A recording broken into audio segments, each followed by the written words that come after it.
You are the cause of the creation, maintenance, and destruction of this universe. As time, you regulate the subtle and manifest states of material nature, and control every living being. As the threefold wheel of time, you diminish all things by your imperceptible actions, and thus you are the Supreme Personality of Godhead.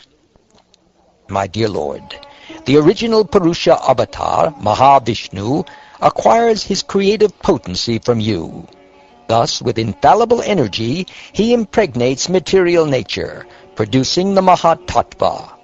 Then the Mahatattva, the amalgamated material energy, endowed with the potency of the Lord, produces from itself the primeval golden egg of the universe, which is covered by various layers of material elements. O Lord, you are the supreme creator of this universe, and the ultimate controller of all moving and non-moving living entities. You are Rishikesh, the supreme controller of all sensory activity, and thus you never become contaminated or entangled in the course of your supervision of the infinite sensory activities within the material creation. On the other hand, other living entities, even yogis and philosophers, are disturbed and frightened simply by remembering the material objects that they have supposedly renounced in their pursuit of enlightenment. My Lord, you are living with 16,000 exquisitely beautiful aristocratic wives. By their irresistible coy and smiling glances, and by their lovely arching eyebrows, they send you messages of eager conjugal love. But they are completely unable to disturb the mind and senses of your lordship. The nectar-bearing rivers of discussions about you, and also the holy rivers generated from the bathing of your lotus feet, are able to destroy all contamination within the three worlds. Those who are striving for purification associate with the holy narrations of your glories by hearing them with their ears, and they associate with the holy rivers flowing from your lotus feet by physically taking bath in them.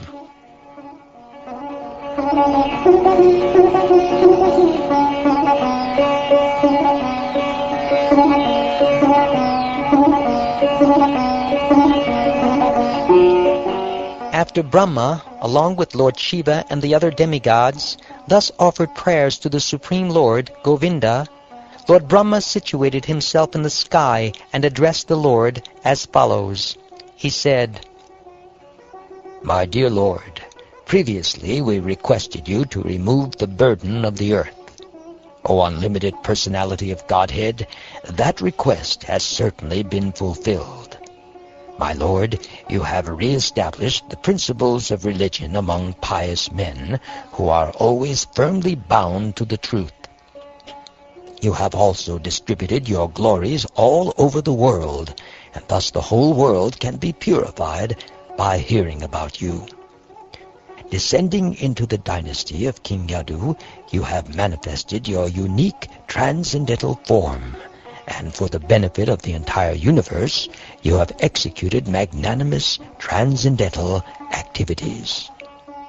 My dear Lord, those pious and saintly persons who in the age of Kali hear about your transcendental activities and also glorify them will easily cross over the darkness of the age.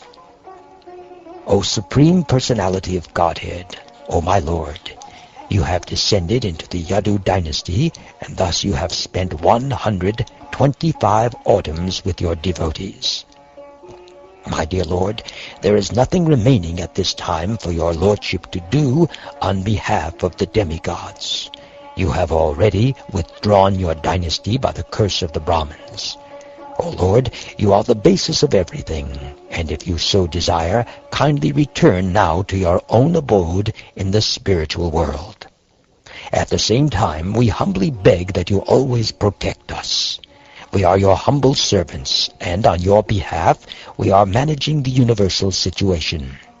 We, along with our planets and followers, require your constant protection.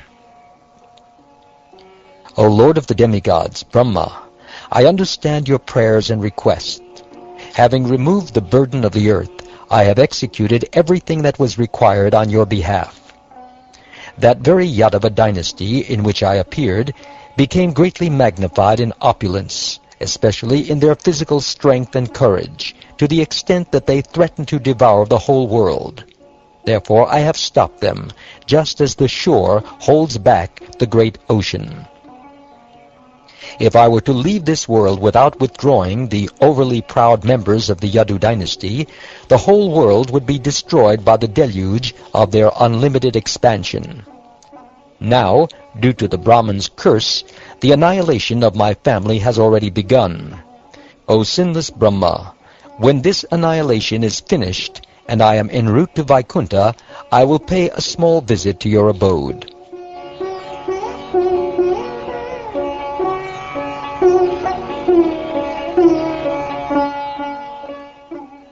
Thus addressed by the Lord of the universe, the self-born Brahma fell down in obeisances at the lotus feet of the Lord. Surrounded by all the demigods, the great Brahma then returned to his personal abode. Thereafter the personality of Godhead observed that tremendous disturbances were taking place in the holy city of Dwarka. Thus the Lord spoke to the assembled senior members of the Yadu dynasty as follows. He said, Our dynasty has been cursed by the Brahmins. Such a curse is impossible to counteract, and thus great disturbances are appearing everywhere around us. My dear respected elders, we must not remain any longer in this place if we wish to keep our lives intact. Let us go this very day to the most pious place, Prabhasa. We have no time to delay. Once the moon was afflicted with consumption because of the curse of Daksha. But just by taking bath at Prabhasa Kshetra, the moon was immediately freed from his sinful reaction and again resumed the waxing of his phases. By bathing at Prabhasa Kshetra, by offering sacrifice there to placate the forefathers and demigods, by feeding the worshipable Brahmins with various delicious foodstuffs, and by bestowing opulent gifts upon them as the most suitable candidates for charity, we will certainly cross over these terrible dangers